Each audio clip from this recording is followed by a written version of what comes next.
아프리카로 떠난 한 여자 선교사님의 간증입니다. 선교사님이 떠나기 전에 악성 위궤양이라고 하는 진단을 받았는데요.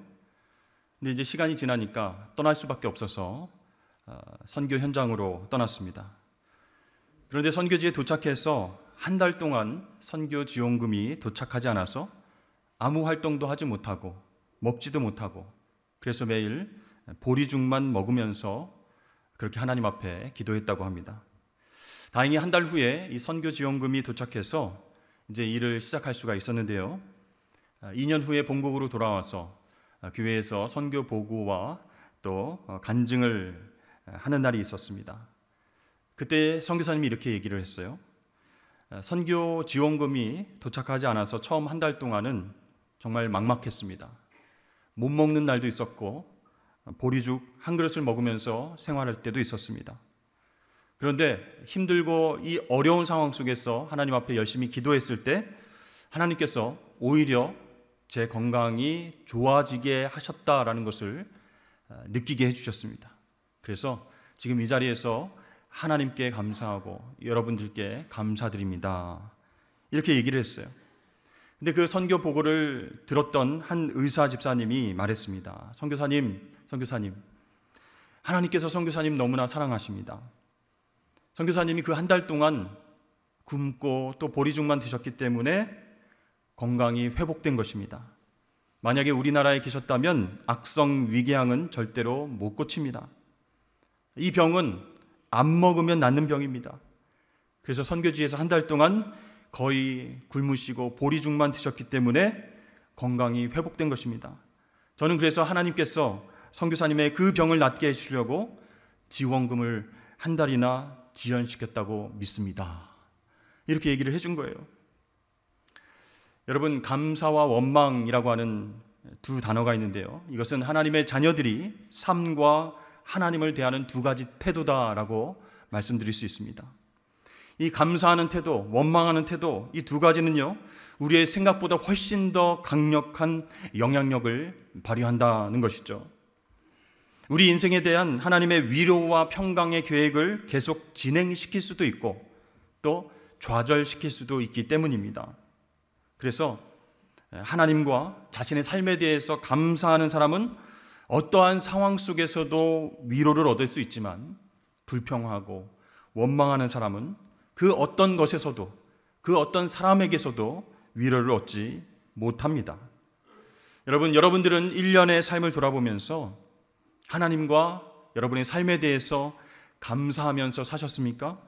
아니면 불평하며 원망하며 사셨습니까?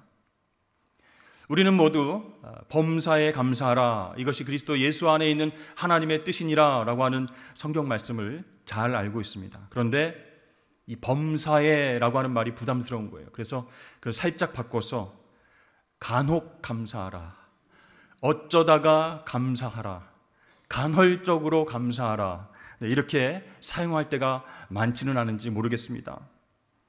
우리 마음속에는 그런 것들이 있어요. 하나님, 범사에 감사하는 것은 불가능한 명령입니다. 모든 것이 하나님께로부터 왔다면 그럴 수도 있겠죠. 하지만 대부분 인간의 욕심과 죄성에서 사건 사고가 터지는데 이런 일로도 하나님께 감사를 드리는 게 가능하겠습니까? 제가 판단해 보건대 그건 감사가 안 될 것 같은데요. 범사에 감사하라는 명령 힘들 것 같습니다, 이렇게 생각하는 것이죠. 여러분, 우리는 상황과 현실을 살펴보면서 이건 감사할 것이지, 이건 하나님 잘못하셨어, 원망할 것이야, 이렇게 무의식적으로 나눌 때가 있어요. 그래서 범사에 감사하라, 그것이 하나님의 뜻이다라고 하는 그 명령에 순종하지 못할 때가 많다는 것입니다. 그래서 돌이킬 수 없는 큰 일이 나에게 다가오면요, 그냥 체념합니다. 감사는 아예 꿈도 꾸지 못하고, 하나님 너무 힘듭니다, 이 어려움을 견디고 인내할 힘을 주십시오, 이렇게 기도한다는 것이죠. 그 결과 하나님의 자녀들인 우리들은 마음속에서 감사의 훈련을 하지 못하고 인내하다가 이게 또 틀어지면 원망과 불평으로 더 나아가는 그런 선택을 하게 된다는 것이죠. 그래서 아니 나에게 일어난 이 일은 감사할 것이 아니다 이렇게 생각하고 판단하면요, 하나님의 어떤 태도와 하나님의 역사하심에 불평하고 원망합니다. 하나님 왜 침묵하십니까? 네, 제가 인내할 힘을 달라고 했는데 인내할 수 없겠습니다. 더 일이 커졌습니다. 하나님 이럴 수가 있습니까? 하고 불평과 원망을 쏟아내는 것이죠. 그러니까 모든 일들 가운데서 범사에 하나님의 선하심을 찾으려고 노력하지 않고 그분의 실수, 그분의 잘못된 이 부분을 찾으려고 노력하니까 원망이 나올 수밖에 없습니다. 사도 바울은 에베소 교인들에게 이렇게 권면하고 있습니다. 에베소서 5장 20절에 범사에 우리 주 예수 그리스도의 이름으로 항상 아버지 하나님께 감사하며.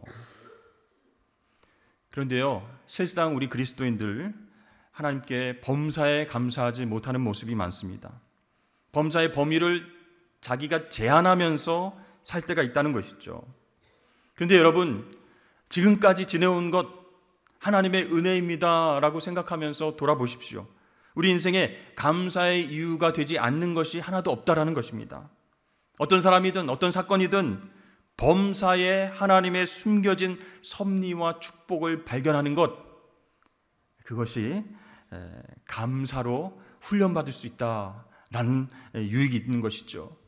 시편 기자는 69편에서 이렇게 이야기합니다. 내가 노래로 하나님의 이름을 찬송하며 감사함으로 하나님을 위대하시다 하리니 이것이 소 곧 뿔과 굽이 있는 황소를 드림보다 여호와를 더욱 기쁘시게 함이 될 것이라. 여러분, 우리 주변에 하나님께 예배드릴 준비가 된 사람들이 많아 보입니다. 또 헌금 생활 잘 하시면서 봉사도 하시면서 하나님께 예배를 잘 드리시는 분 많이 있습니다. 그러나 하나님은요, 순수한 마음으로 작은 일, 또 힘든 일, 그 가운데서도 감사하면서 하나님 찬양하는 것을 기뻐하신다, 이렇게 시편에서 말씀하고 있어요. 그렇습니다. 삶의 순간순간 작은 일, 큰 일, 기쁜 일, 힘든 일, 하나님께 감사할 수 있는 사람은 하나님이 일하시는 것을 볼 수 있는 사람이에요. 하나님의 기적을 경험할 수 있는 사람인 줄로 믿습니다. 오늘 다니엘의 삶에 나타난 하나님의 기적을 살펴보면서 왜 우리가 평소에 범사에 감사하는 삶을 사는 것이 중요한가 한번 살펴보겠습니다.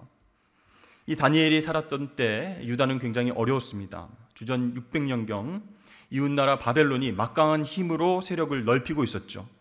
남쪽의 강대국 애굽을 격파하고 시리아와 팔레스타인을 차례로 정복했어요.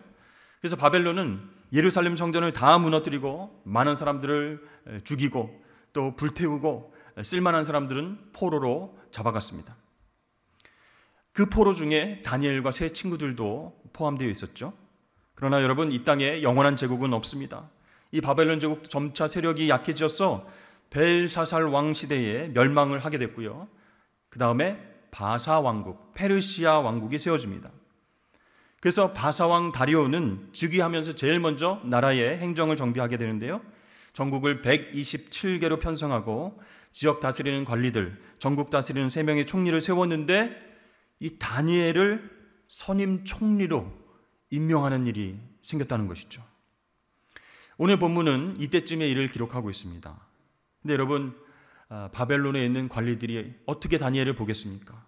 야, 이거 유다 포로 출신인데 말이지, 어떻게 왕의 눈에 쏙 들어가지고 선임 총리가 됐지? 그래서 시기와 질투가 막 넘쳐나게 됐어요. 안 되겠다, 얘를 끌어내리려면 죽이는 수밖에 없겠다. 마침내 묘안을 찾아냅니다.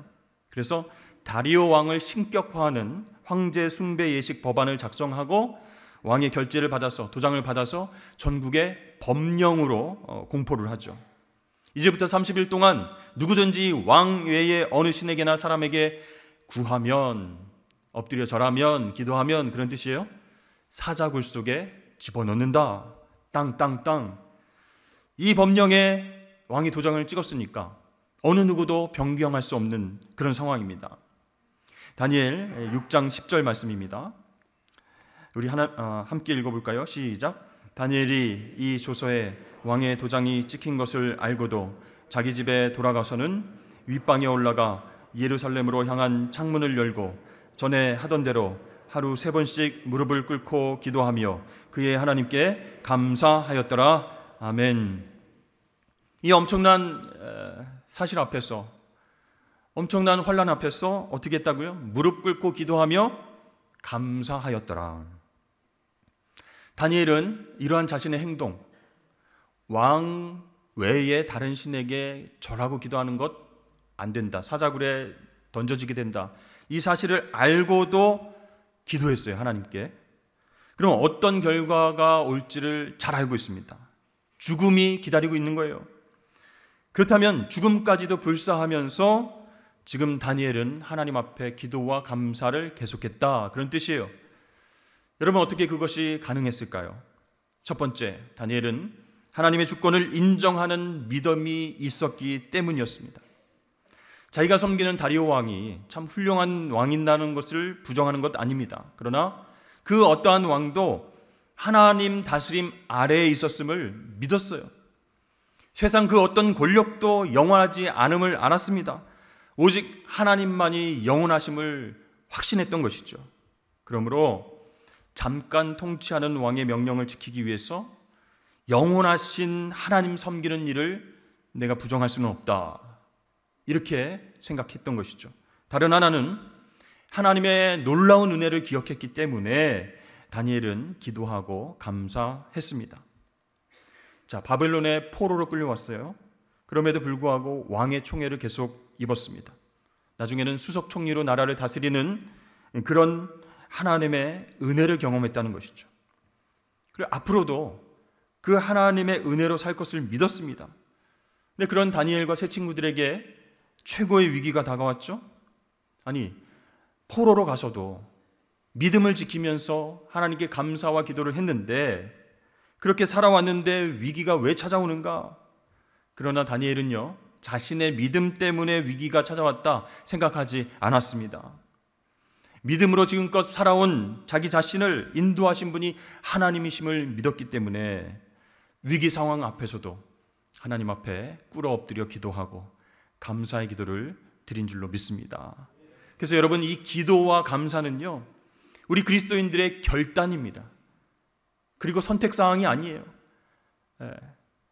거룩한 습관이 될 수 있도록 우리가 기도와 감사를 어떤 상황 속에서도 해야 된다는 것이죠. 이 다니엘의 기도와 감사에서 우리는 3가지 특징을 발견하게 됩니다. 첫 번째는 그 방에서 기도했다, 이렇게 나와 있죠. 다니엘은 언제나 자신의 방에서 기도하고 감사했다, 그렇게 나옵니다. 그러니까 다니엘의 삶에는 항상 기도와 감사를 위한 공간이 확보되어 있었다라는 것이죠. 아니, 하나님 밖에서도 기도 받으시고 직장에서도 받으시고 집에서도 받으시는데 꼭 그런 공간이 필요합니까?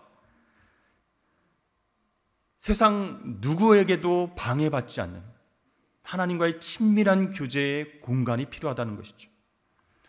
여러분, 제자들은요, 예수님께서 새벽 기도를 어디에서 하셨는지 그 장소에 대한 정보를 알고 있었어요. 예수님의 지상 마지막 밤에 누가복음 22장에는 이렇게 기록하고 있습니다.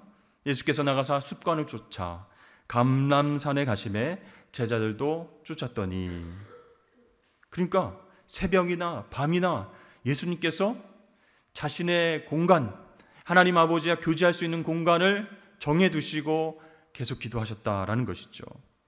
그래서 가룟 유다가 예수님을 팔아넘길 때에 병사들과 함께 겟세마네로 그렇게 올라왔던 것이죠. 여러분, 여러분들의 삶 속에 기도하는 공간, 하나님께 감사를 표현하는 공간이 따로 정해져 있습니까? 그 개인적인 공간이 있다면 아무 방해도 받지 아니하고 계속 하나님과의 교제를 이어갈 수 있다라고 하는 영적인 유익이 있는 것이죠. 두 번째 특징은 전에 행하던 대로 했다라는 것이에요. 이 다니엘의 기도와 감사는 위급하고 중대한 일 때문에 특별히 결심하고 행한 그런 기도가 아니었다라는 것이죠. 이미 오래전부터 습관으로 해오던 일을 그날도 한결같이 진행한 것뿐이었습니다. 그래서 예전엔 괜찮았는데, 안전했는데 지금 왕위의 조서가 발표가 된 이후에 기도하고 감사하는 그 일은 목숨을 담보로 하는 일이다. 다니엘도 알았어요. 그런데 어떻게 해요? 전에 행하던 대로 했다. 그렇습니다. 여러분, 기도와 감사는 거룩한 습관인 줄로 믿습니다. 예전에 이기는 습관이라고 하는 책을 봤는데요, 그 책에 보면 1등도 해본 사람이 할 수 있다, 이겨본 사람이 이길 수 있는 방법을 안다, 이렇게 전제하고 이기는 습관에 대해서 설명하고 있었습니다. 그래서 당신이 느끼는, 또 생각하는, 또 행동하고 성취하는 모든 것의 95%는 습관의 결과이다. 그래서 이기는 사람은 그들만의 이기는 습관이 있다, 이렇게 이야기를 했습니다. 여러분, 마찬가지로 기도와 감사가 저와 여러분의 거룩한 습관이 되길 주의 이름 축복합니다. 해야 될까 말아야 될까 이렇게 고민하고 결정해서 그렇게 기도와 감사를 드리는 것이 아니고 습관이 되었다라고 한다면 전에 하던 대로 계속 기도하게 된다는 거예요. 좋은 일이 있든 나쁜 일이 있든 전에 하던 대로 거룩한 습관을 쫓아서 기도와 감사를 하게 된다라는 것이죠. 세 번째 특징은 그의 하나님께 기도했다라는 것이에요. 자, 이게 무슨 말인가? 다니엘의 기도와 감사는 지금까지 끊임없는 은혜와 복을 주신 그 하나님께 기도한 것이다. 지금까지 평안했어요. 잘 지냈어요. 그러다가 위기가 닥쳐오니까 하나님 이럴 수 있습니까? 원망하고 불평하고, 그럼 나 하나님 의지 안 하겠습니다. 교회 안 나오겠습니다. 이렇게 찾아 나선 것이 아니라 그의 하나님께 감사하고 기도했다, 이렇게 나와 있죠. 여러분, 이스라엘 사람들은요, 하나님을 어떻게 표현합니까?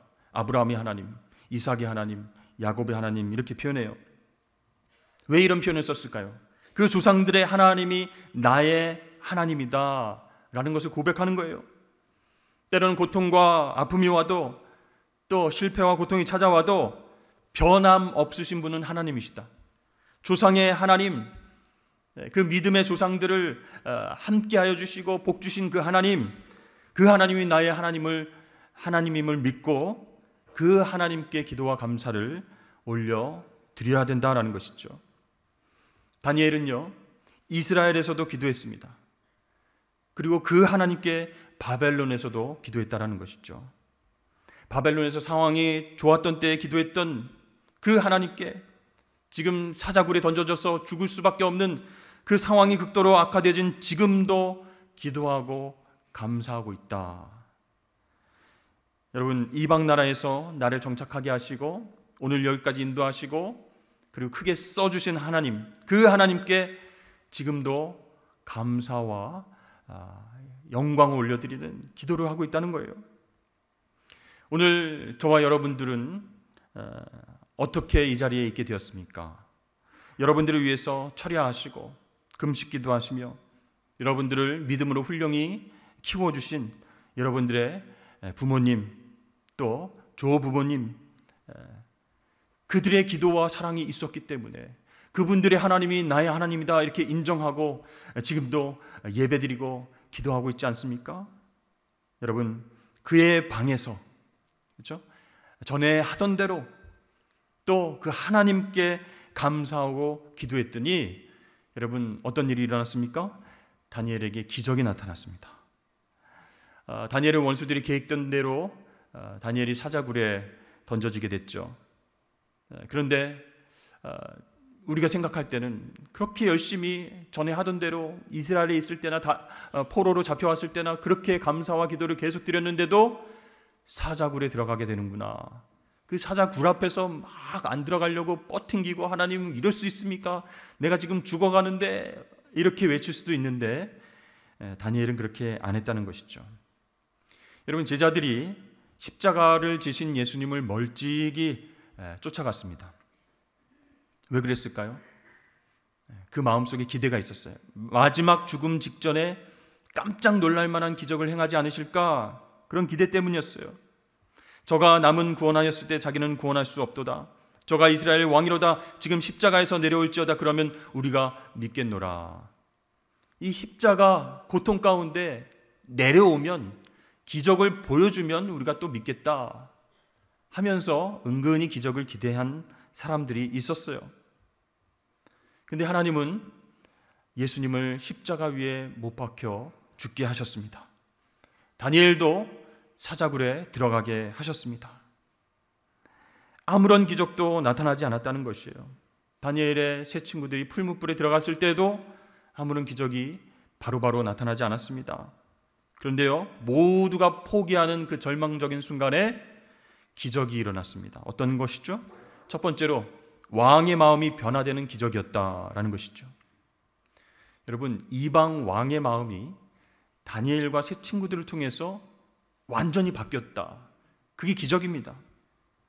다리오 왕은요, 자신이 찍은 도장으로 인해서 다니엘을 사자굴에 넣어라 이렇게 명령할 수밖에 없었어요.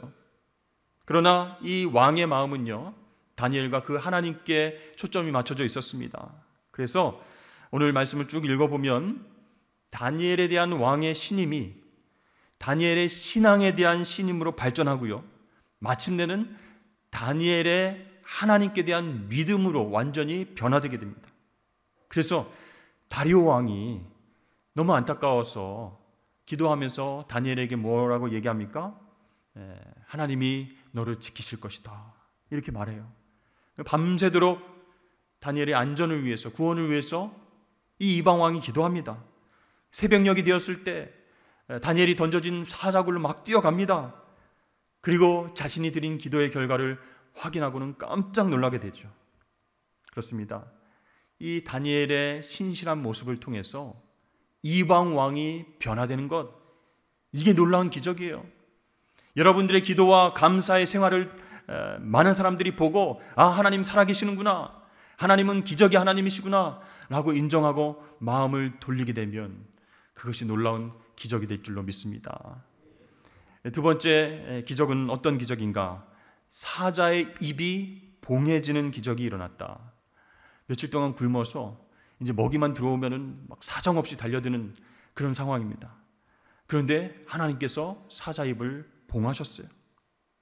그러니까 다니엘이 어떻게든 살아보려고 그렇게 하나님을 원망하고 그 자리에서 하나님 부인하고 그러지 않고 믿음으로 그 자리에 서 있었습니다. 그때 바로 그곳에서 하나님의 역사가 일어난 것이죠. 다니엘서 6장 22절 말씀입니다. 나의 하나님이 이미 그 천사를 보내어 사자들의 입을 봉하셨으므로 사자들이 나를 상해하지 아니하사오니 이는 나의 무죄함이 그 앞에 명백함이오며 또 왕이여 나는 왕의 앞에 해를 끼치지 아니하였나이다. 여러분, 사자의 입이 봉해지는 기적, 우리에게도 일어날 수 있을까요? 하나님은 지금도 살아서 역사하시기 때문에 그러한 기적들이 우리의 삶 가운데도 일어나게 될 줄로 믿으시길 바랍니다. 세 번째 기적은 다니엘을 존귀케 하셨다라는 것이죠. 다리오 왕은요, 다니엘과 다니엘의 하나님을 모든 사람들 앞에서 존귀케 했다라는 것이죠. 그래서 오늘 본문의 26절부터 28절까지 말씀을 보시면 내가 이제 조서를 내리노라. 다 다니엘의 하나님 앞에서 떨며 두려워할지니 하나님의 나라는 멸망치 않을 것이고 그의 권세는 무궁할 것이며 다니엘을 구원해서 사자 입에서 벗어나게 하신 그 하나님을 찬양하라. 이렇게 공포하고 있습니다. 그러니까 하나님은요, 이 왕의 입을 통해서 바벨론 땅에 살아계신 분, 하늘과 땅에서 권세와 능력을 보여주시는 살아계신 신, 그렇게 인정받으셨어요. 그리고 끝까지 감사와 기도로 하나님께 나아갔던 다니엘을 높여주셨습니다. 여러분, 이렇게 감사의 사람, 기도의 사람 다니엘은 이방 땅에서도 형통한 사람이 되었다는 것이죠. 여러분, 올해 2022년 한 해 동안 여러분 가장 감사한 일은 무엇이었습니까? 우리가 감사한 일을 찾아봅시다 하면 뭔가 큰 일, 뭔가 정말 죽을 뻔했다가 이렇게 살아났던 큰 일들만 생각하는데요, 매일매일 소소한 일상 가운데서 하나님이 나와 함께 하셨음을 발견하는 것, 그것이 기적입니다. 여러분, 나중에 감사 노트를 받으시고 거기에 매일매일 적어보시길 바랍니다. 하나님, 1년 동안 나에게 어떤 은혜와 사랑을 주셨는가? 혹시 재물로 인해서 감사를 올려드릴 수 있습니다. 건강 회복으로 인해서, 또 승진으로 인해서, 관계 회복을 통해서 하나님께 감사할 수 있습니다. 중요한 것은 이것이 한때만 아니라, 그렇죠? 매번, 매 순간 하나님 앞에 이렇게 감사를 올려드려야 된다는 것이죠. 여러분, 다니엘은요, 사실 삶과 죽음을 초월한 그런 감사와 기도를 하나님께 매일매일 드렸습니다. 그에게는 범사에 하나님께 감사했다라는 것이에요. 이 감사가 하나님의 뜻인 줄 알았기 때문에 범사에 감사했습니다. 그 감사와 기도를 받으신 하나님께서 아주 결정적인 순간에 기적을 베풀어 주시고 하나님 영광을 받으신 줄로 믿습니다. 여러분, 다니엘의 기도와 감사 속에 나타난 그 하나님의 기적이 오늘날 저와 여러분들의 삶 속에도 동일하게 나타나기를 주의 이름으로 간절히 축복합니다.